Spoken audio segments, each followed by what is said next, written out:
Hello বন্ধুরা, very good evening. Welcome to another blog of আমার রান্নাঘর। আজকে একটা স্পেশাল রান্না হচ্ছে।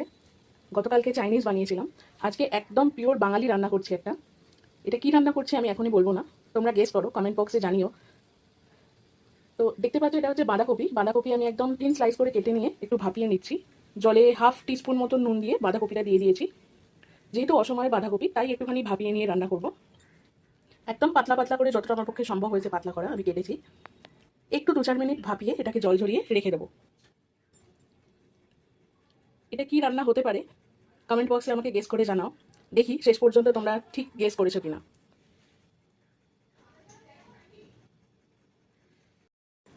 ভিডিওটা একদম শেষ পর্যন্ত দেখো, লাস্টে জানতে পারবে এটা কি রান্না হচ্ছে, তাহলে বুঝতে পারবে তোমরা শুরুতেই ঠিক গেস করেছিলে কিনা। তো দেখতে থাকো আমি কিভাবে রান্নাটা করি। তো এবার দেখো, আমি একটা ব্যাটার তৈরি করেছি। যে বাঁধাকপিটা আমি ভাপালাম, সেইটা জল ঝরিয়ে নিয়েছি। এর মধ্যে দিয়েছি অল্প একটু নুন, অল্প একটু হলুদ গুঁড়ো। নুন দিয়েছি মোটামুটি 1 টিস্পুন মতো, হলুদ গুঁড়ো দিয়েছি হাফ টিস্পুন, 1 টিস্পুন লঙ্কা গুঁড়ো, হাফ টিস্পুন ধনে গুঁড়ো, হাফ টিস্পুন জিরে গুঁড়ো, আর 3-4টে কাঁচা লঙ্কা এই ছোটো ছোটো কুচি করে দিয়েছি। দিয়ে তার মধ্যে দিয়েছি বাইন্ডিংয়ের জন্য 3 টেবিল স্পুন বেসন আর 2 টেবিল স্পুন চালের গুঁড়ো, একটু ক্রিস্প আসবে। বুঝতেই পারছো কী করব, এগুলো দিয়ে বড়া করব। এবার হয়তো অনেকে গেস করতে পারবে যে আমি কি রেসিপি করছি। এখনও আমি বলবো না, যারা বুঝতে পারোনি তারা ওয়েট করো, ভিডিওর একদম এন্ডে বলবো। তো যারা যারা গেস করতে পারছো কমেন্টে ঝটপট জানিয়ে ফেলো তো। তো এবার আমি কড়াইতে তেল গরম করে এই ব্যাটারটা দিয়ে একটা একটা করে মিডিয়াম সাইজের বড়া ভেজে নেব। তেল গরম হয়ে গেছে, এবার আমি বড়াগুলো একটা একটা করে তেলে ছেড়ে দেবো।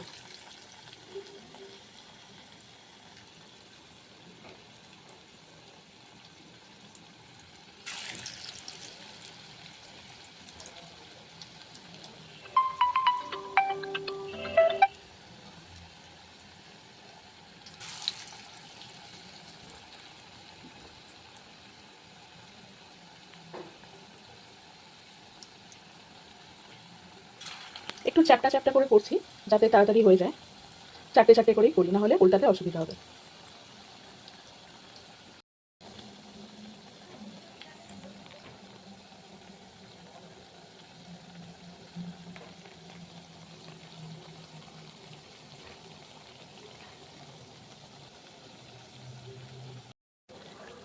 প্রথম 4টে হয়ে গেছে। ঠিক এরকমভাবে বড়াগুলো ভেজে নিতে হবে।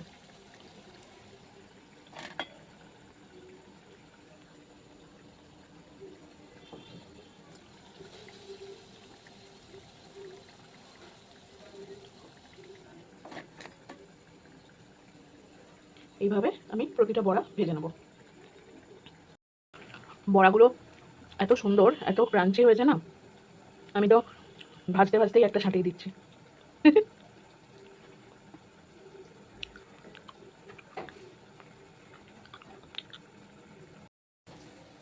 বেশ অনেকগুলোই হয়ে গেছে, আরও একটু ব্যাটার আছে, আর আরও হচ্ছে। তো এগুলো ফ্রাই হতে হতে আমি দেখিয়ে দিই তোমাদের আর কি কি আমি ইনগ্রিডিয়েন্ট এখানে রেডি করেছি।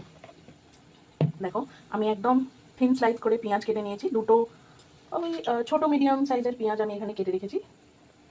তার সাথে আমি করেছি একটা পেস্ট। এর মধ্যে কি কি দিয়েছি আমি বলে দিই। এই পেস্টটার মধ্যে রয়েছে অল্প 7-8 কোয়া রসুন, 1 থেকে 1.5 ইঞ্চি মতন আদা, রয়েছে একটা ছোটো সাইজের টমেটো, হলুদ গুঁড়ো, লঙ্কা গুঁড়ো, ধনে গুঁড়ো, জিরে গুঁড়ো, আর তার সাথে রয়েছে 4টে কাঁচা লঙ্কা। এই দিয়ে আমি পেস্টটা রেডি করে রেখে দিয়েছি। এবার কি তোমরা বুঝতে পারছো আমি কি রান্না করছি? এইদিকে লাস্ট স্লটের বড়া হচ্ছে, আর এই দিকের গ্যাসে আমি চাপিয়ে দিয়েছি গ্রেভিটা। আমি 2 টেবিল স্পুন মতো সর্ষের তেল গরম করে নিয়েছি প্যানে। 2টো তেজপাতা দিয়েছি, তেজপাতাগুলো ছোটো সাইজে, খুব একটা বড় না। 2টো শুকনো লঙ্কা একটু ফাটিয়ে দিয়ে দিয়েছি। দিয়েছি গোটা জিরে, 3টে ছোটো এলাচ, 1 ইঞ্চি মতন দারচিনি, আর 4টে লবঙ্গ। 30 সেকেন্ডস মতন একটুখানি এটা তেলে ফ্রাই করে নিই যাতে অ্যারোমাটা বেরিয়ে যায়। তারপর আমি পেঁয়াজ দেবো। পেঁয়াজ দিয়ে দিচ্ছি।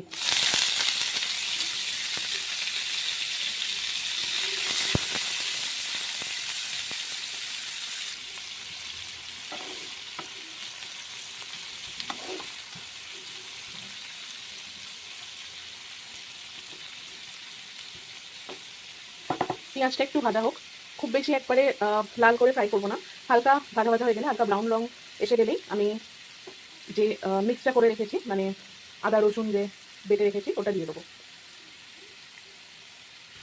পেঁয়াজের ক্যারামেলাইজেশনটা তাড়াতাড়ি হওয়ার জন্য আমি এই পর্যায়েই স্বাদ মতো নুন দিয়ে দিচ্ছি।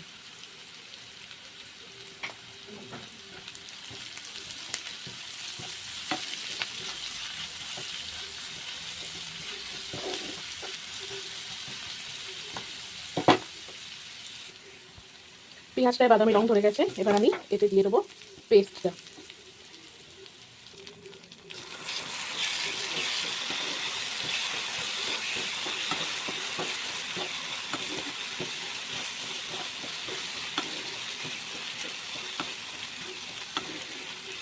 এবার মশলাটা বেশ কিছুক্ষণ ধরে কষাতে হবে। এখন মোটামুটি মনে হয় সবাই বুঝে গেছে আমি কি রান্না করছি। এই রান্নাটা না নিরামিষ রান্না। নিরামিষ তাদের কাছে যারা পেঁয়াজ রসুনকে নিরামিষ মনে করেন, যারা পেঁয়াজ রসুনকে আমিষ মনে করেন তাদের কাছে নিরামিষ নয়। তবে মাছ মাংস খেতে ইচ্ছা না হলে কোনো একদিন যদি মনে হয় অন্যরকম কিছু রান্না করে খাই, এই রান্নাটা আপনারা অনায়াসে করে খেতে পারবেন, ভীষণ ভালো লাগে। আর সবচেয়ে বড় কথা হলো এটা ভাত, রুটি, পরোটা সব কিছুর সাথেই যায়। অল্প অল্প করে জল দেবো, জল দিয়ে দিয়ে কষাবো। এই মশলা কষানো গ্রেভি তৈরির জন্য এটা তো মোটামুটি সবাই পারে, যারা একটু একটু রান্নাবান্না করে তারা সবাই পারে। যে কোনো রান্নাতেই মশলা কষানোটা হয়েই থাকে। যত ভালো করে মশলা কষবে তত স্বাদটা বাড়বে। একটু ধৈর্য ধরে সময় নিয়ে আস্তে আস্তে কষালে রান্নার স্বাদ খুবই ভালো হয়। আমিও তাই করব। আমি রান্নার মশলা একটু ঢেকে ঢেকে কষাতে পছন্দ করি, কারণ আমি শুনেছি আস্তে আস্তে ঢেকে ঢেকে রান্না করলে, স্লো কুক করলে অ্যাকচুয়ালি খাবারটা গুণমান বজায় থাকে।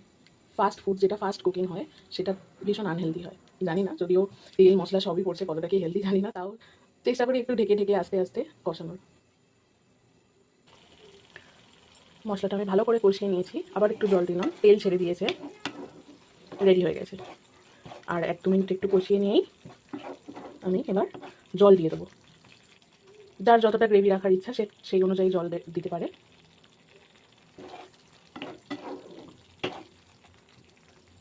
আমি একটুখানি মানে খুব ঝোল না হলেও একটু মানে গ্রেভি করব। আমার হাজব্যান্ড পছন্দ করে রুটি দিয়ে একটুখানি গ্রেভি জিনিস খেতে। ও শুকনো শুকনো খেতে পারে না, মানে ভাত ওর হচ্ছে ভাত শুকনো তরকারি দিয়ে খেতে পারবে, কিন্তু রুটির জন্য ওর একটু ঝোল ঝোলে তরকারি চাই।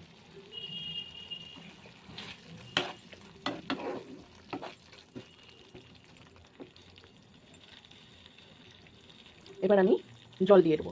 জল দিয়ে একটা ফুট এসে গেলে তারপর তাতে আমি বড়াগুলো দিয়ে দেবো। বড়াগুলো দিয়ে বেশ 5-7 মিনিট একটু লো ফ্লেমে ঢেকে ফোটাবো, যাতে বড়ার মধ্যে এই মশলার ফ্লেভারটা ঢুকে যায়। নাহলে বড়ার ভিতরটা একটু শুকনো শুকনো থেকে যাবে। একটু ফোটাবো যাতে বড়াগুলোর মধ্যে গ্রেভিটা ঢুকে যায় এবং বড়ার ভেতরটাও খেতে খুব টেস্টি হয়। জল দিয়ে দিলাম আমি। দেখে মনে হতে পারে অনেকটা জল হয়ে গেল, কিন্তু আলটিমেটলি বড়াগুলো দেওয়ার পর রান্নাটা যখন কমপ্লিট হবে না, তখন গ্রেভিটা অনেকটা টেনে যাবে। আর গ্যাস অফ করে যখন আমি রেখে দেবো, সঙ্গে সঙ্গে তো খাবো না, রাতে ডিনারে খাবো, ততক্ষণে কিন্তু বড়াতে গ্রেভিটা অনেকটা টেনে নেবে, তাই একটু বেশি করেই জল দিলাম। এবার একটা ফুট আসলেই বড়াগুলো দিয়ে দেবো।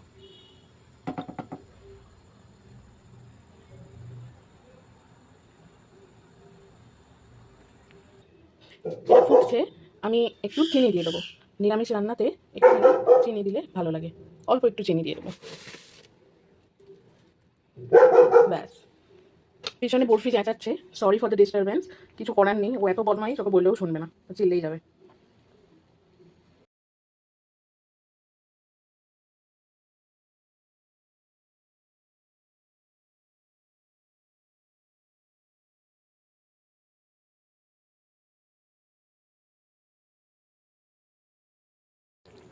বড়াগুলো দিয়ে দিলাম, দিয়ে এবার একটুখানি ঢেকে দেবো।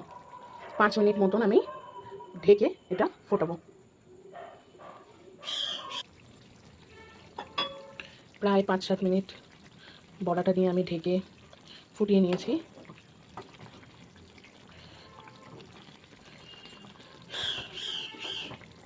রান্না প্রায় কমপ্লিট। এবার জাস্ট একটু ফিনিশিং টাচ দেবো। আমি একটা ভুল করে ফেলেছি, আমি ধনেপাতা আনাতে ভুলে গেছি বাজার থেকে। তো ধনেপাতা এর মধ্যে একটু পরে, ধনেপাতা দিলে টেস্টটা আরও অনেকটা বেড়ে যেত। ভুল হয়ে গেছে আমার। আপনারা বাড়িতে যখন করবেন অবশ্যই একটু ধনেপাতা দেওয়ার চেষ্টা করবেন। ধনেপাতা দিলে এর টেস্টটা খুব ভালো হয়। ঠিক এই পর্যায়ে ওপর থেকে ধনেপাতাটা ছড়িয়ে নামিয়ে নেবেন। আচ্ছা, নামানোর আগে দুটো জিনিস দেবো, দেখতে থাকুন। দিয়ে দিচ্ছি 1 চামচ মতো ঘি, আর দেবো একটু গরম মশলা, দিয়ে দেবো 1/2 টিস্পুন গরম মশলা,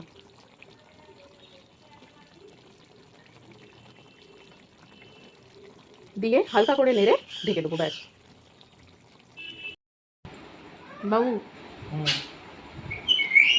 আজকে আমি আমার ভিউয়ার্সদের একটু সাসপেন্সে রেখেছিলাম। প্রথম থেকে রান্নার নামটা বলিনি, কথা ছিল একদম লাস্টে আমি বলবো, কিন্তু খাওয়া দাওয়া সব হয়ে গেছে, আমি এন্ডের ভিডিওটাই করতে ভুলে গেছি। তুমি আজকে ডিনারে কি খেলে একটু বলে দাও। বাঁধাকপির কোফতা কারি। হ্যাঁ, কেমন হয়েছিল? ব্যাপক। Thank you.